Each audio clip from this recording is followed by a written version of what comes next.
Hey everybody, welcome to another exciting After Effects tutorial. My name is Buddy Blackford and this is the new Boston. Today we're going to be talking about importing and setting up folders within your project so that you are able to pass it on to another artist. Usually when you're working in a studio there is a production line, and keeping everything neat and organized helps speed up the process of the production line, so the next person that gets your stuff isn't all confused about where everything is. It's not a bunch of mumbo jumbo. They know what they're going to and what they're looking for, and it's good to have a good system. So the first thing we'll start out with is importing. The quickest and easiest way for me to import is just double click over here in the project panel. It brings up your import. You can click on your whatever you want to import, and then there's a twirl down menu that has more. Usually you want to keep it on footage, so let's open this up, and to quickly bring it up, I'll just make a comp real quick, put it on something interesting. Oh, this looks interesting and dangerous, so that's exactly what I wanted. So, and then another way to import is file import. So click on file up there, go to import, file. Let's go to my images folder. Oh, this looks like a great one. And let's see. Man, he looks happy. Nice. Very studly looking. Alright, now let's go to another way, is the hotkey. Control I on Windows. And when I'm always using on Windows, it would be Command I on a Mac. So let's import that. So you can import video, you can import images, you can import image sequences, which kind of acts like video if you import them correctly. And then you could import PSDs, whole bunch of stuff. We'll probably import different things throughout the tutorial series. Also, we can go over the project panel a little bit here. You can click on these columns to sort. So if you want to sort by alphabetical order, sorting by type is pretty useful. You can grab here on the corner when it turns into this double arrow and open it up. You can see more tabs. The file path is nice because you can use that to figure out where your picture is supposed to be in case you moved it by accident.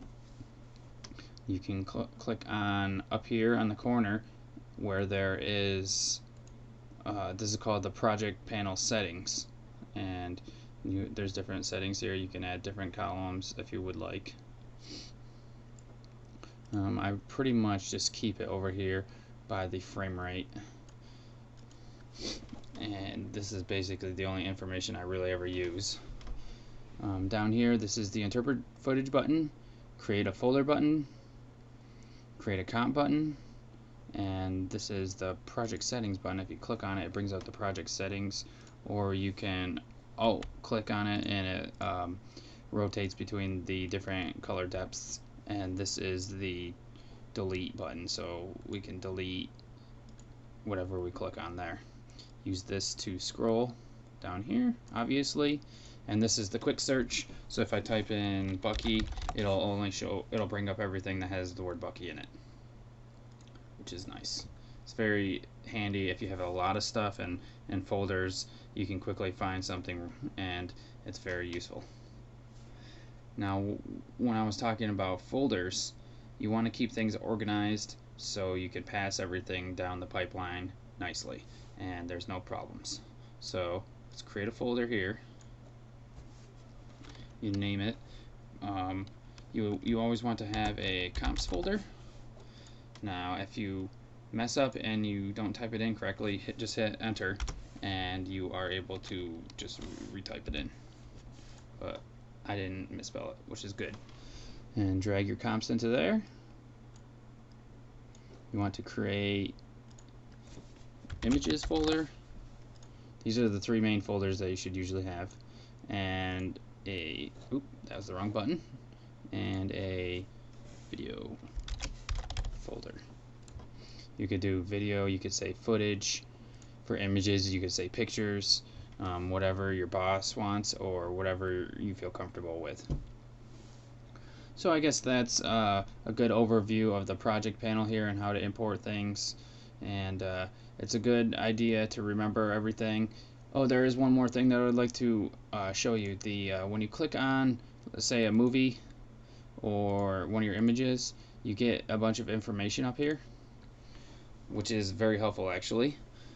Up here, right here, 352 by 240 is your resolution, so that's how big the video is, 352 by 240. Yeah. And you get your frames per second, which is nice. You want to make sure that your frames per second match throughout your comp. If you have 21 that's 24 and one that's 29.97, they're not going to really gel and it's going to look all weird. 24 frames per second is usually for film and 29.97 is usually for television. You have the length here, what type of file it is, and then you got all the rest of your information. I mean, I don't really use this audio information too much, but you may need to use it since the video does have audio on it. Yeah, that's pretty much it for this tutorial. Stop by for the next one where we're discussing something entirely new and exciting. Have a good one, everybody.